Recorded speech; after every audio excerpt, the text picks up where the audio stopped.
Olá, seja bem-vindo. Você está no Ideias e Debates comigo, Jeremias Gomes. Hoje a gente vai falar dos 15 anos da política estadual de resíduos sólidos. O estado de São Paulo foi um incentivador disso há muitos anos, inclusive para a lei federal. Você já parou para pensar que tudo que está ao nosso lado, essa camisa, os óculos, aqueles livros lá no fundo, o tênis que a gente usa, tudo pode se tornar lá na frente?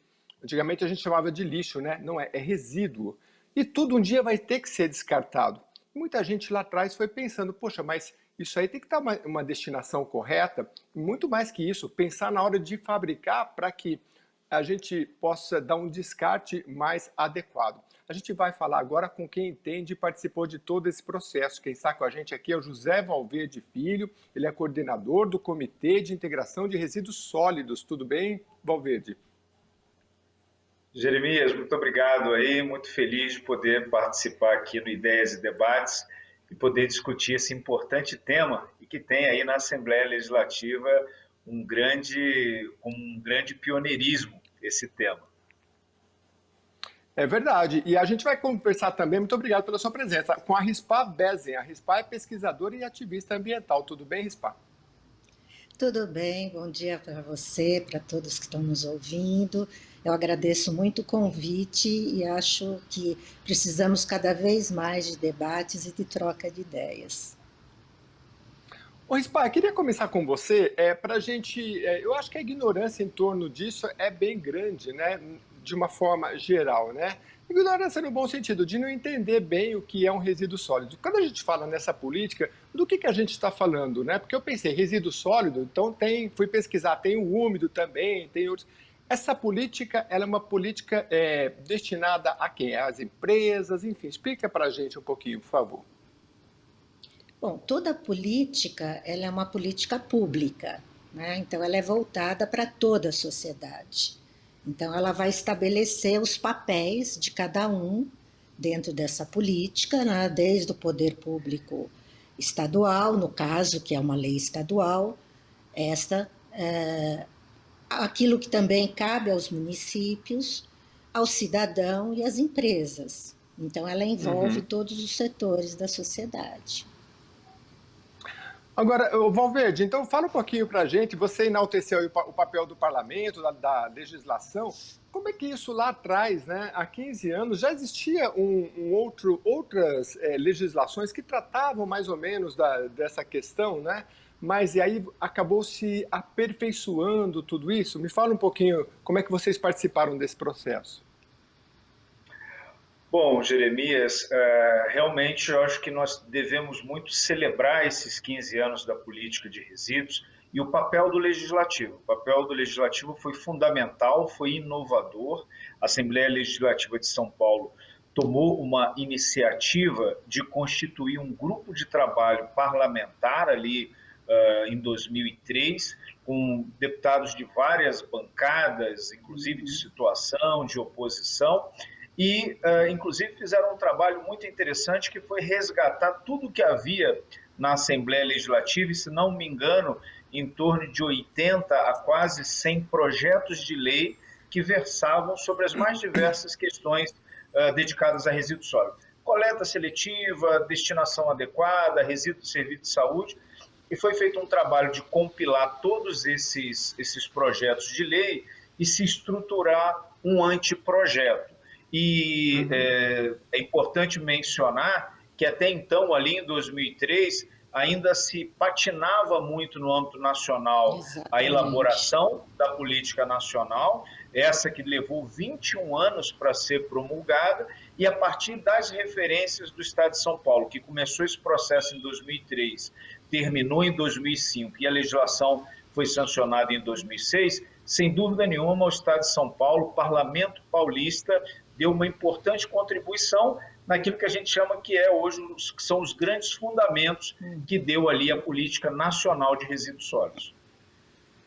Agora, Valverde, É, não vou, a Respa voltou, diga, Respa, pode eu falar. queria, não, o que eu queria comentar também, a participação da sociedade civil, né? Porque nós Uhum. tivemos Sim. participando dessa elaboração enquanto Fórum Lixo Cidadania do Estado de São Paulo. Então, tivemos também a participação do setor empresarial, representado em suas várias esferas, instâncias aí. Uhum. Então, foi um processo muito participativo, de muita discussão, né? E os únicos impasses que a gente encontrou, mas mesmo assim a gente conseguiu superar, se referiam àquelas questões que o Valverde colocou, que eram algumas decisões que teriam que ser tomadas na esfera nacional, né? E que nós Uhum. dependíamos disso, né? Como, por exemplo, a questão da responsabilidade pós-consumo, que depois ela foi trabalhada em termos nacionais, e a política estadual, mas ela já trazia no bojo dela essa capacidade de estabelecer os termos de compromisso com as empresas. Uhum. Então, ela foi muito inspiradora também, como o Valverde colocou, para a política nacional. Agora, Valverde, o que a Jeremias, gente pode... Jeremias, Pois não, diga. você está aqui diante de duas pessoas que são muito apaixonadas pelo tema e participamos desse processo efervescente aí. Mas Sim. uma das coisas que a RISPA mencionou, que eu acho importante, inclusive até para sublinhar o papel do legislativo, e quando a gente fala nesse pioneirismo, tudo isso que a RISPA falou, da participação efetiva da sociedade civil, setor empresarial, importante lembrar que o executivo e o judiciário participaram também, foi muito Também. por conta do ambiente construído pelo Legislativo paulista. Isso é muito desafiador, né? Fazer. Não foi uma consolidação de leis, né? Mas foi um Não, processo que, pelo que você explicou, assim, talvez deu até mais trabalho, porque teve que juntar um monte exatamente. de iniciativas. E a gente Exatamente. sabe que são processos polêmicos, enfim. Mas eu queria que vocês traçassem um pouquinho do cenário dos últimos 15 anos, já que a gente está fazendo 15 anos aí da lei de resíduos sólidos do Estado de São Paulo. Pode dar alguns exemplos? Porque, assim, pelo que eu li um pouco da lei, tem muita definição assim, sobre o que as empresas têm que fazer, como eu abri o programa, tem que começar a pensar um produto que eu vou fabricar, como é que eu vou gastar menos, sujar menos, ter menos, reciclar mais, enfim. Que cenário que a gente tinha há 10, 20 anos atrás e o que melhorou em relação às empresas, em relação ao descarte adequado, aos lixões, enfim. Pode começar Bom, com o Valverde, por favor. isso, eu trago até pelo fato de estar aqui no âmbito do governo do Estado de São Paulo, com a responsabilidade de coordenar o Comitê de Integração de Resíduos Sólidos, eu trago a seguinte observação. Desses 15 anos, eu acho que nós temos tido uma base de segurança jurídica para evoluir nos principais temas. Então, o que era uma Uhum. realidade? Por exemplo, nesse período, até então, São Paulo consolidava toda uma questão que hoje é até um orgulho para o Estado de São Paulo, não ter lixões funcionando. Né? De lá para Uhum. cá, nós estruturamos, do ponto de vista institucional e jurídico, a responsabilidade compartilhada, ou seja, hoje são mais de 2.300 empresas que têm planos de logística reversa sendo praticados, sendo colocados em prática. O papel da inovação tecnológica, o papel do reconhecimento das cooperativas de catadores no sistema de limpeza pública e todo um trabalho de regionalização a partir dos consórcios intermunicipais. Então, de lá para cá, nós temos tido toda uma base jurídica e de governança. Agora, há um grande desafio que vem, de alguma maneira, confrontando em tudo isso, que é o aumento da geração de resíduos sólidos, a preocupação com a escassez de áreas de aterros sanitários, sobretudo na região metropolitana. Então, nesses 15 anos, São Paulo vem se aperfeiçoando no gerenciamento, no gerenciamento de resíduos sólidos. Essa semana também, algo que veio muito também da aquiescência da Assembleia Legislativa, foi ontem a sanção do projeto da lei de ICMS ambiental, onde 0,5% do ICMS vai para a gestão municipal ambiental para o tema resíduos sólidos. Então, é toda uma base que essa legislação trouxe, vamos dizer assim, de estruturação para a sociedade, para o poder público municipal poder enfrentar esse desafiador tema. Muito interessante. Você sabe que eu trabalhei um tempo com o secretário de Habitação lá em Carambu, e ele falava, Jeremias, tem que estar na lei. É bom estar na lei, porque na lei a gente cobra, na lei a gente acompanha, na lei... É por isso que ele falava que dá importância. Pois não, Rispar, diga.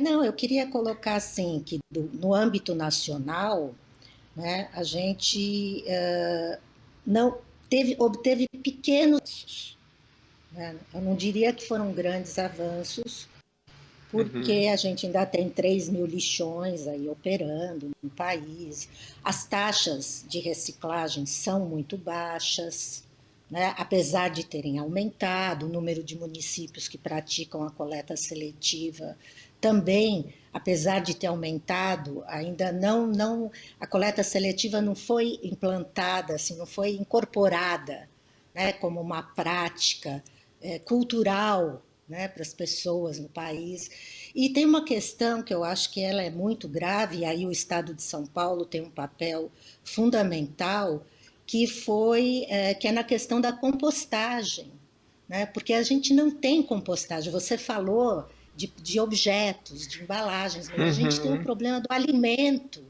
né? A produção excessiva e desperdício de alimento. Então, ao mesmo tempo que a gente tem a pobreza, por um lado, a gente tem o desperdício pelo outro.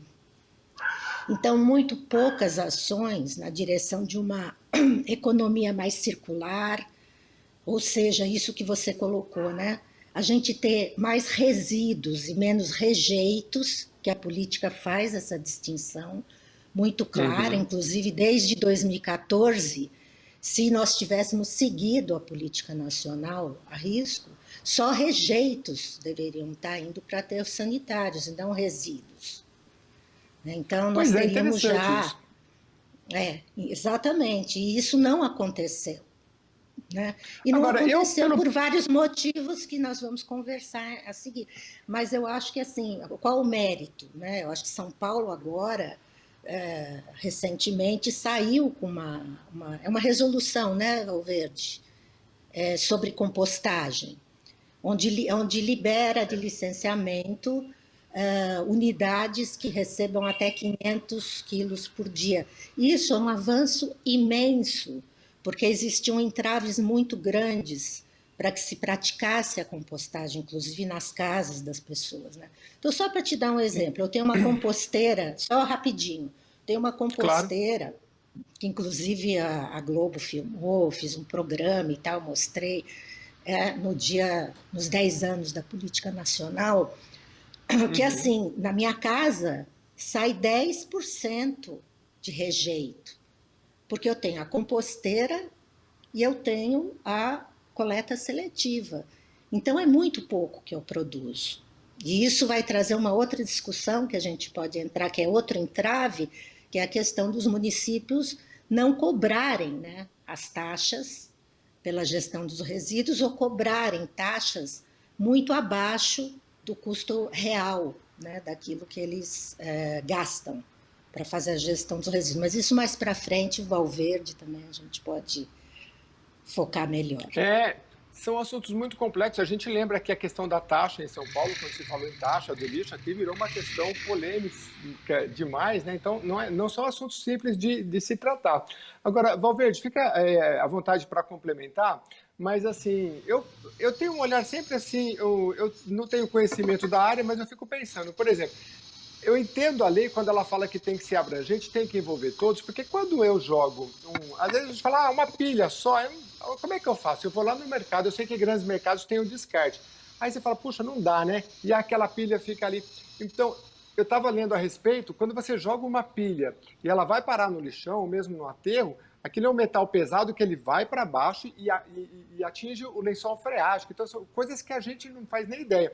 A gente não tem nem conhecimento, como a Spal falou, a maioria da população, eu duvido, você que está nos acompanhando, aquelas lixeiras coloridas, você sabe qual é a azul, por exemplo, né? O Valverde com certeza sabe, né? É azul, amarela, vermelha, né?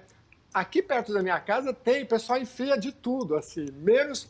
Vou te explicar. o azul é para o papel, menos o papel, tem de tudo. Então falta conhecimento. Valverde, falei demais, mas complementa aí para a gente nessa evolução aí da lei, por favor.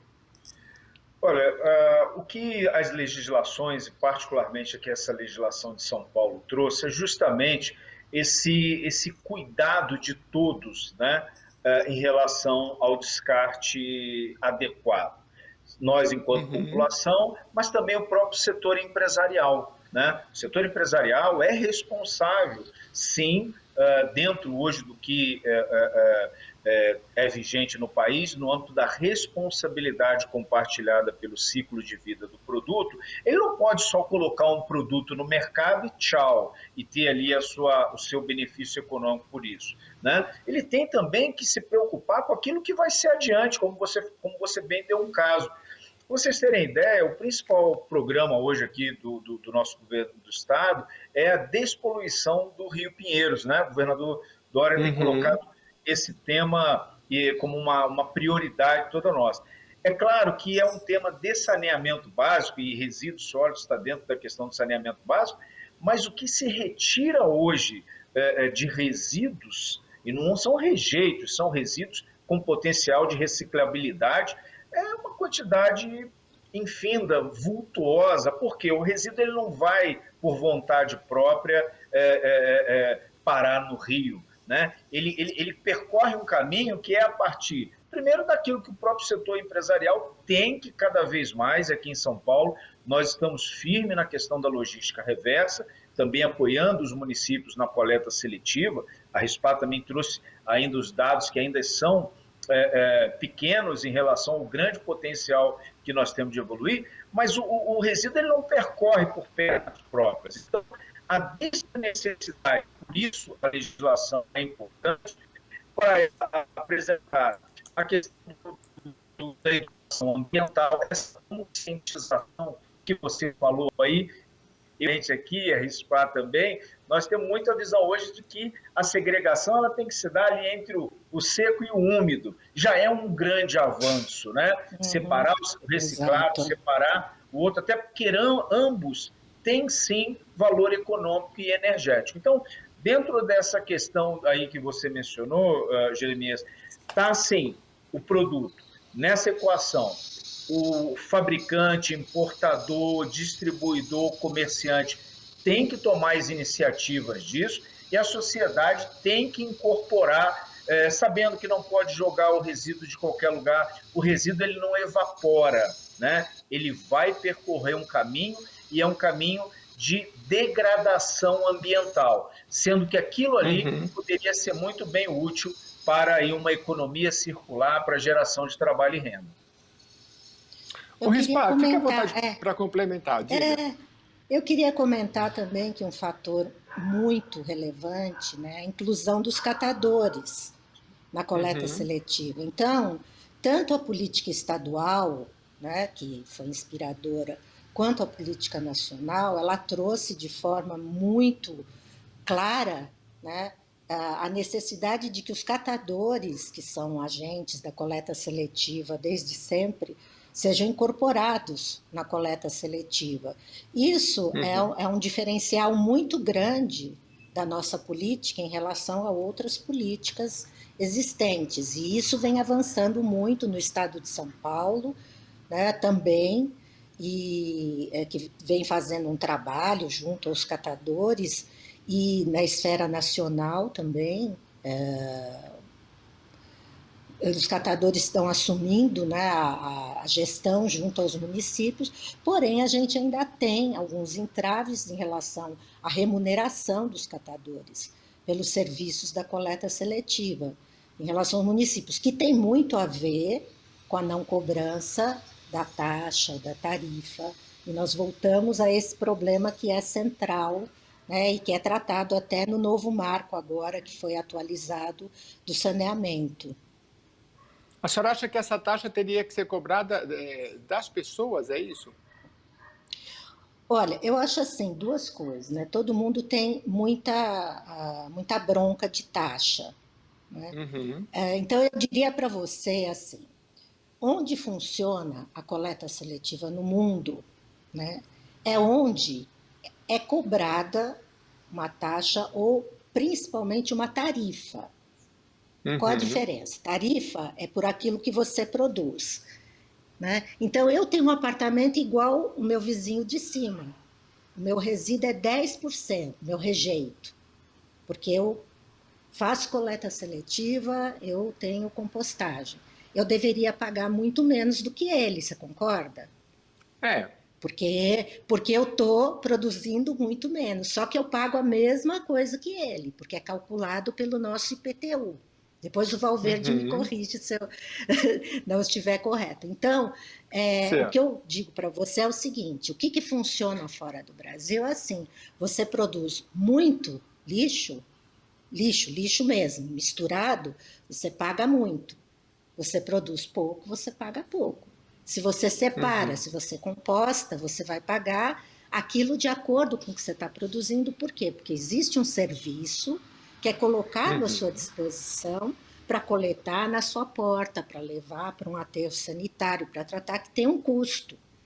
Né? Então as pessoas pagam contas de água, de luz, de energia e não querem pagar a de resíduos. É um drama. Você sabe que eu Né? Acho que estava. porque ela é a última da fila, né? Então Tem sempre aquele é binômio. Quando a gente complicado. trata dessas questões de mudar uma realidade, não é nem um binômio, é um trinômio, eu acho, que é a educação das pessoas, saber o que é uma lixeira vermelha, Exato. azul, a questão da fiscalização e da punição, se for o caso, e também tem a questão econômica que, de um lado ou de outro, sempre acaba também fazendo a transformação, pelo menos em dado momento. Valverde, fica à vontade também, mas eu queria, já mais ou menos nessa linha, dizer o seguinte: quem produz mais resíduo paga mais, quem economiza tem benefício. E isso, quando eu fiz essa pergunta, eu pensei nas empresas, pelo que eu li da lei, né? Mas a RISPA também está trazendo um conceito próximo aí para o cidadão. Isso tem funcionado em relação às empresas, enfim. Olha, esse é um tema desafiador. Os instrumentos de cobrança sobre, seja ali o serviço de limpeza, enfim, o manejo, ele é algo que, inclusive, é reforçado, muito aí pelo que a RISPA também colocou, por esse novo marco do saneamento. Né? Ele tem uma das vertentes do saneamento, são os resíduos sólidos. Né? Então, há uma necessidade, chega até ser algo desproporcional aquele que tem condições e gera mais resíduos não pagar nada ou de alguma forma ficar imune a uma responsabilidade própria de pagar algo para que seja dada uma destinação correta a essa questão. Né? Então, há uma necessidade disso, há uma necessidade de nós evoluirmos isso no âmbito dos municípios, e isso agora está na legislação do novo marco do saneamento, aprofundando, inclusive, o que a própria política nacional de resíduos já traz ali em procurar garantir os instrumentos de cobrança e que eles sejam efetivos. E que não pode ele também ser mais um encargo para a sociedade. A sociedade também, a Rispar falou dessa bronca da sociedade, e não é sem razão, né? Um dos países que mais pagamos aí impostos, tributos, mas nós também temos que ter a plena compreensão que na mesma esteira de que o próprio serviço de água, esgoto, o acesso à energia elétrica, tudo mais e tal, isso, aquele que tem um carro tem que pagar ali para os Gasolina. seus impostos para isso.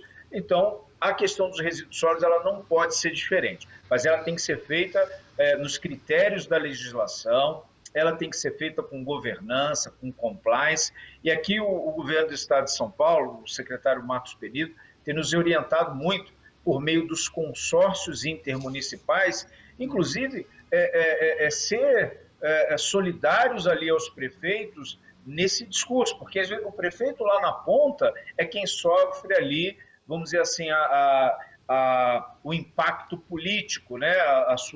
A sua popularidade. São medidas impopulares, mas elas precisam ser feitas sob o critério da legislação, e aí vão ter o apoio dos órgãos de controle, Tribunal de Contas, todos os outros órgãos aí de fiscalização e controle, mas é um tema que nós temos que garantir. E as empresas, o setor empresarial, tem que cada vez mais assumir o seu papel na logística reversa. É importante ter o desenvolvimento econômico, ninguém aqui é contra os produtos que vêm para trazer mais conforto, mais bem-estar para a sociedade, mas isso não pode ficar no encargo nosso aqui somente enquanto cidadão. Então, aqui em São Paulo, só para vocês terem ideia, são 13 setores com protocolos, protocolos não, com termos de compromisso assinados aqui. Qualquer empreendimento que tenha que ser licenciado pelo órgão ambiental tem que apresentar um plano de logística reversa. Nós estamos levando muito firme aí essa política, até para que o resíduo sólido encontre cadeias para a reciclagem, para o aproveitamento energético, para a geração de trabalho e renda com inclusão social, muito bem falado aí pela RISPAI, que nós somos entusiastas também. Ou seja, aquilo que é um grande problema, que é o lixo, pode sim, se bem gerido, se transformar em boas oportunidades e compromisso com o meio ambiente. Valverde, quando eu...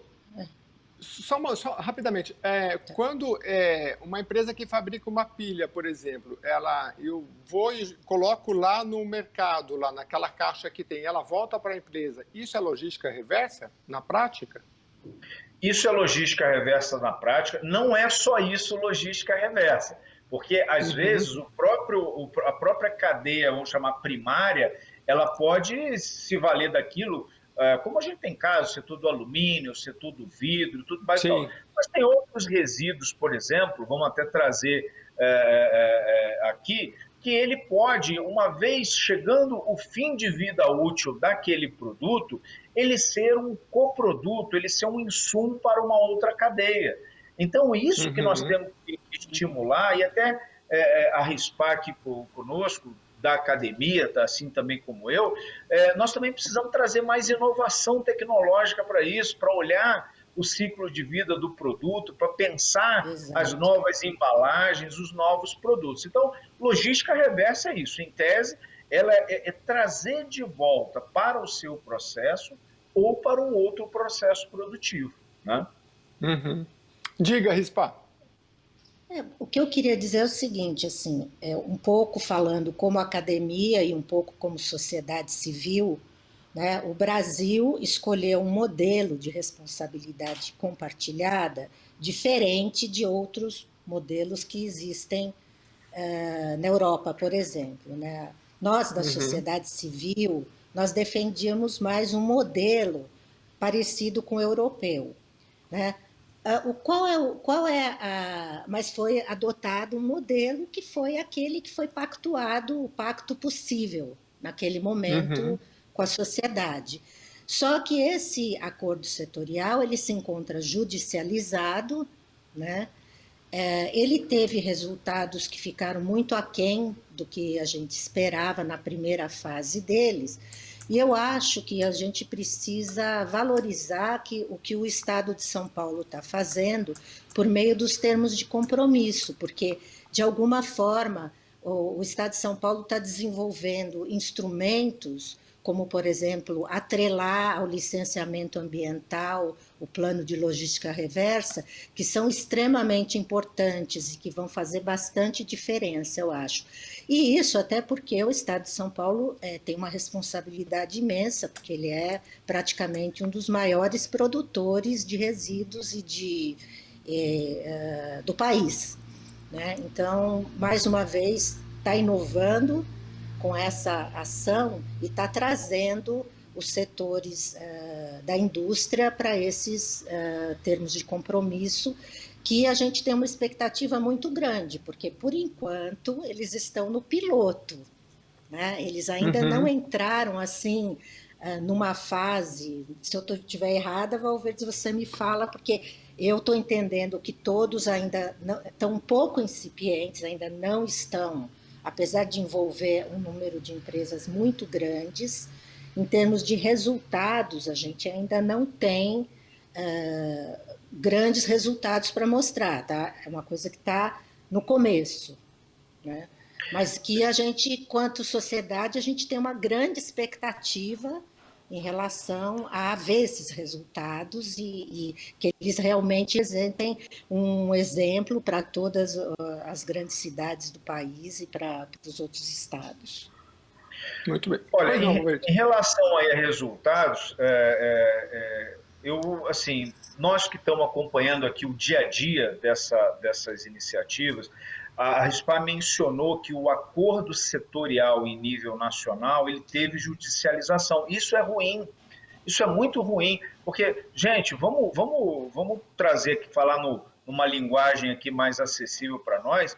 Nós fazemos a gestão dos resíduos hoje no século XXI como era feito no século XIX, ou seja, pega e leva para longe das cidades, leva para enterrar. E a transformação ela é muito grande, ela é desafiadora, né? Só eu mencionei aqui que no estado de São Paulo são 13 termos de compromissos celebrados com setores distintos, não é só a embalagem, você tem outras áreas que a gente acaba tendo medicamentos, agora celebramos, né, medicamentos vencidos, essas coisas. Então, realmente é uma agenda complexa. Nós aqui, não é só embrionário em piloto, ao meu ver, mas são os passos, vamos dizer, é um faseamento que tem que ter. Né?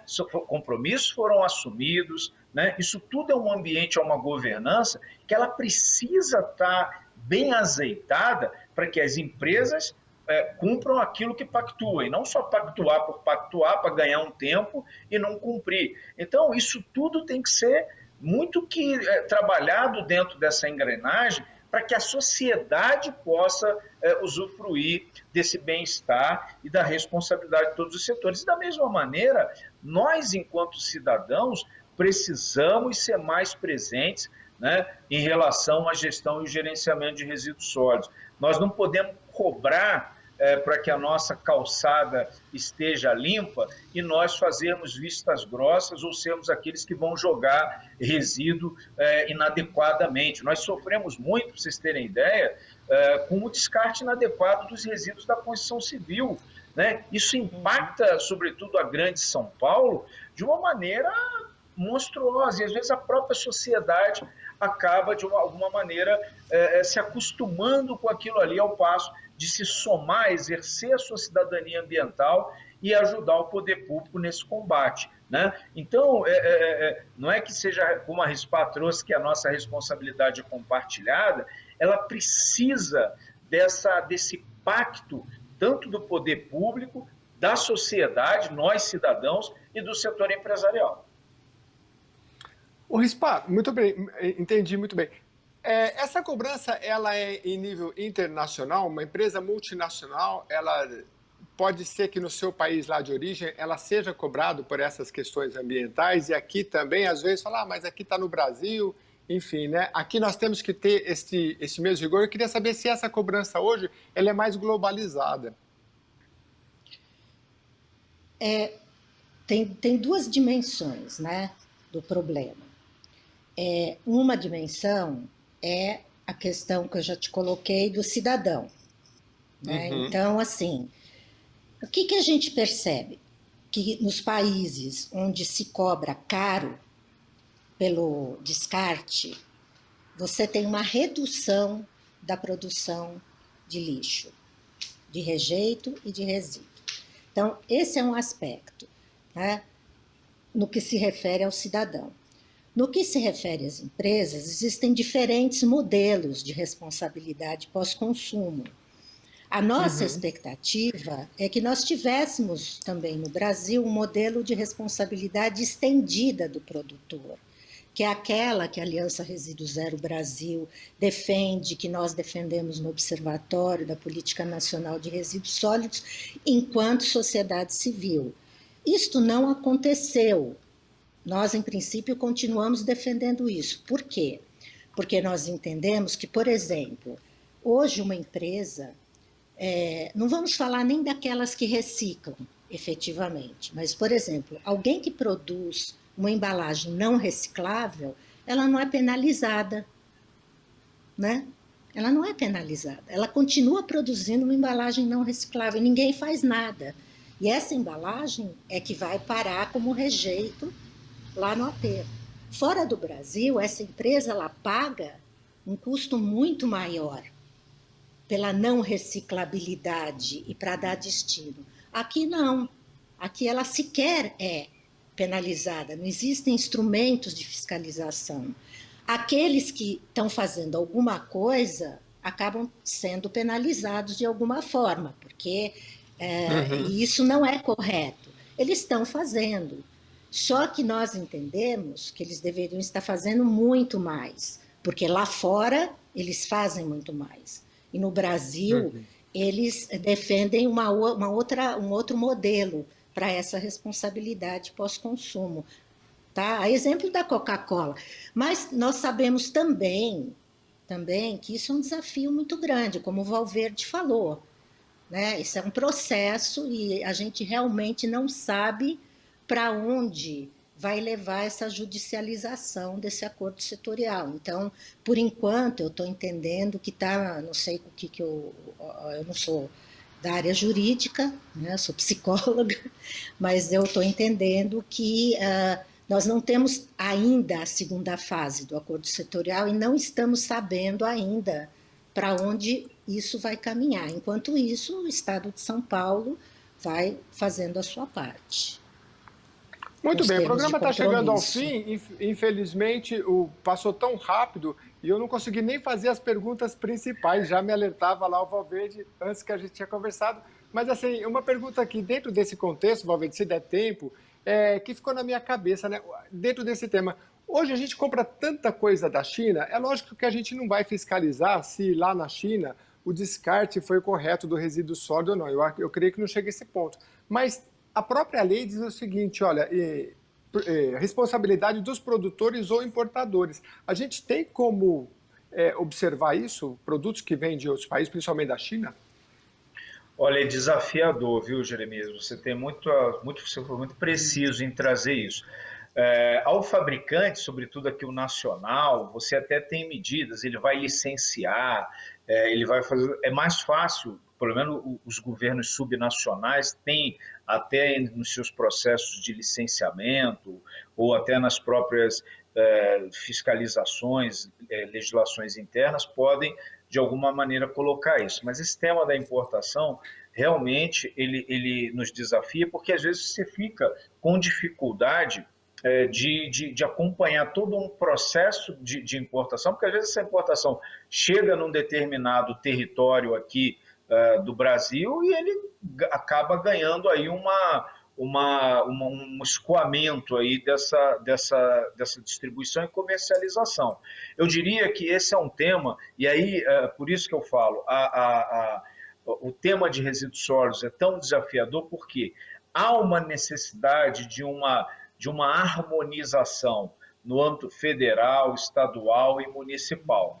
Então, eu penso que é uma matéria que há uma necessidade de uma conexão até intersecretarial, com Secretaria da Fazenda, para você poder cruzar e não permitir, a RISPAR foi muito preciso, não permitir que esse tipo de coisa, porque uma vez chega, você acaba tendo problema e às vezes aquele que faz aqui internamente acaba sendo até penalizado por aquele que só de alguma maneira traz, nada contra aquilo que vem de produtos de fora, mas ele não pode ser a ele liberado um descompromisso com essa boa cadeia que nós estamos buscando estruturar, sobretudo aqui no estado de São Paulo, da gestão e do gerenciamento de resíduos.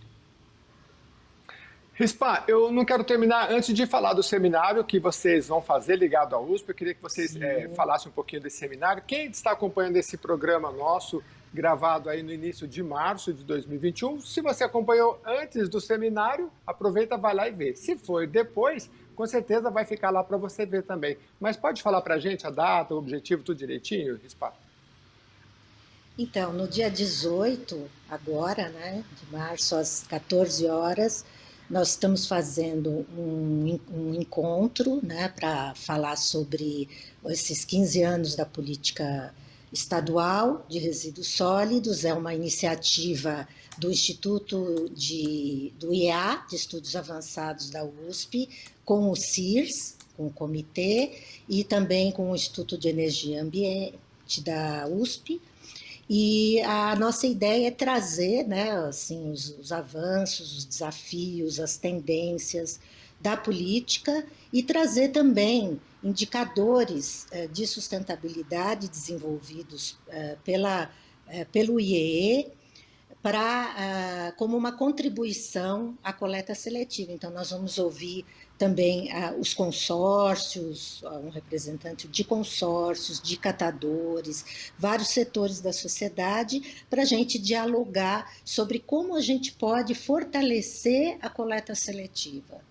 né? Como que a gente Nossa, pode ampliar a coleta seletiva no muito bem. Estado. Se você colocar no Google, você vai ver aí no iea.usp.br, tem lá, é só colocar o seminário 15 anos de resíduos sólidos, você vai chegar e, olha, gente de altíssimo nível dentro dessa área. Eduardo Trani, subsecretário do Meio Ambiente, Guilherme Ari Plonsky, Arnaldo Jardim, deputado federal, o próprio Valverde, a RISPA vai estar lá. Então vai estar muito legal e claro que essa conversa aqui é só inicial, mas lá eles vão detalhar muita coisa interessante. Valverde, eu acho que esse é o futuro. Eu imagino assim, você falou da Marginal Pinheiros, na minha concepção, acho que o maior presente que o paulistano poderia ter são as marginais revitalizadas. Eu fiquei muito feliz de você falar desse investimento nessa área, nessa gestão, porque a gente que mora na capital paulista, o único lugar que a gente tem, assim, que a população tem, que tem um céu aberto, um campo que você pode lembrar um pouco o interior,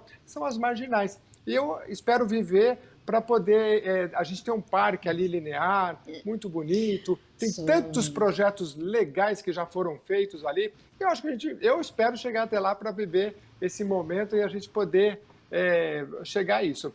Eu queria deixar vocês para as considerações finais. Eu queria, antes, se desse tempo, falar um pouquinho da tecnologia, porque também a gente pode, já que a gente pode imaginar um futuro, talvez com os catadores, com carrinhos elétricos que passassem na nossa porta, com sistemas eu sei que tem um sistema de incineração, que me falaram que é interessante, tem os prós e os contras, né? Rapidamente, ainda tem 3, 4 minutinhos, Valverde. Fala um pouquinho dessa questão da tecnologia para a gente, como é que você vê esse futuro? É fundamental. Agora que nós vamos ter esse ano a COP26 lá no Reino Unido, eu penso que o grande tema central vai ser a questão da descarbonização, ou seja, de você mitigar ali os efeitos do carbono. Então, eu penso que o setor de resíduos sólidos ele tem muito a ganhar, a crescer, sobretudo aqui no Brasil. E a incorporação de novas tecnologias para o cidadão poder descartar adequadamente, novas tecnologias para que as cooperativas de catadores tenham um papel na gestão plena dos resíduos sólidos. Nós também entendemos que a cooperativa é uma forma de geração de trabalho e renda, mas há todo um aspecto social, penaliza aos nossos olhos olhar as pessoas em condições inadequadas no meio da rua, catando para sobreviver. Então, há uma necessidade de tecnologias sociais serem colocadas à disposição desse setor e as tecnologias também que possam buscar colocar o aproveitamento e a recuperação energética. Eu penso que é um campo, e aí a academia é fundamental, FAPESP, esse é um tema que nós temos feito. E aqui, inclusive, no estado de São Paulo, os nossos critérios de licenciamento para, por exemplo, os empreendimentos de aproveitamento energético e recuperação energética são, inclusive, mais rigorosos do que os padrões da União Europeia. Eu penso que esse é um ponto que a sociedade precisa ter mais clareza, algo que, inclusive, a gente sempre fala com os empreendedores, olha, deem clareza dos seus processos e das suas tecnologias nesse diálogo com a sociedade, isso é importante. O que nós não temos mais na área da região metropolitana é áreas para criar mais aterros sanitários. Então, nós precisamos dar um passo, quem vai ser fundamental para isso é a inovação tecnológica aplicada ao tratamento dos resíduos sólidos. Muito obrigado. Valverde, já fico por aqui me despedindo de você e agradecendo a sua participação. Obrigado. Zé Valverde, que esteve aqui com a gente, só relembrando aqui, ele é coordenador do Comitê de Integração de Resíduos Sólidos, vai estar lá no seminário. A gente vai falar, Valverde, com o Eduardo Trani, se Deus quiser, vou convidá-lo para falar desse projeto que você ICMS falou sobre o ambiental. ICMS ambiental. Sim, Muito, espero que ele Isso aí. aceite, já fica aqui o fundamental. convite. Ah, vai aceitar, ele tem que falar, ele tem que falar. Vai ser muito bom. E aqui é sempre uma tribuna aberta para vocês quando quiserem. Rispa, por favor, com as suas considerações finais para a gente encerrar. Bom, como é um espaço de debates, né, ideias, então Uhum, eu queria colocar o seguinte, que para nós da sociedade civil é muito controversa a queima de resíduos, né? A gente é a favor uhum, da biodigestão dos resíduos e não da uhum. queima, porque nós entendemos que se você não tiver uma coleta seletiva e uma compostagem num nível muito alto, você vai estar indo contra a política nacional, porque você não vai estar levando para incineração apenas rejeitos, mas você vai estar levando resíduos. E há muita controvérsia, inclusive no Reino Unido, sobre se efetivamente essa energia gerada pelos incineradores e o balanço energético dos incineradores, se isso é energia limpa de baixo carbono. Então, isso na academia ainda não há consenso sobre isso, existem posições Uhum. favoráveis e desfavoráveis. Então, minhas últimas considerações seriam assim: se os cidadãos fizerem a sua parte, né, na sua casa, nos comércios, nas empresas, em relação tanto à compostagem quanto à coleta seletiva, nós teremos cada vez menos rejeitos, né? E, Uhum. inclusive em relação aos termos de compromisso com a indústria, e nós vamos ter cada vez mais uma economia mais circular. E é isso que a gente quer. Né? Para nós, o modelo de gestão de resíduos do século XXI é esse. Né? Pois é. E Então, enquanto você falava aí, eu essa, coloquei aqui, ó, startups compostagem. Falei, será que existe? Tem, olha, startup recolhe lixo orgânico na residência, startup de compostagem faz sim, coleta. Então vamos fazer um programa só sobre isso. A e gente é um chama uma startup e negócio, vamos falar. é, é um Não, Agora, em negócio tempos de pandemia, muito, né, pode ser um negócio a ser é, pensado. é um É negócio como, muito legal. muito como a Rispar interessante. mencionou, o Estado de São Paulo agora também inovou, ampliando para a dispensa do licenciamento de formas de tratamento aí dos orgânicos, de compostagem. Hoje aquele que produzir e tratar até 500 quilos, ele está dispensado de licitação. Isso não compromete a questão Que ambiental, ao legal. contrário, E alavanca ainda licenciamento, mais, né? valoriza, exatamente, o licenciamento ambiental, ele valoriza ainda mais os resíduos orgânicos dentro aí de uma conta virtuosa dessa economia verde circular. Então, esse vai ser o próximo o programa próximo Ideias e Debates na área ambiental. Muito obrigado mais uma vez, Rispa, pesquisadora, colaboradora do Instituto de Energia Ambiental da USP, membro do Observatório de Política Nacional de Resíduos Sólidos, colaboradora da Aliança Resíduo Zero Brasil. A vocês dois, muito obrigado. E a você que nos acompanhou até aqui, muito obrigado. Mande seus temas, a gente vai discutindo a questão do meio ambiente, que é muito relevante. O estado de São Paulo, como você pode perceber, está aí à frente de muitas dessas iniciativas. Até a próxima edição.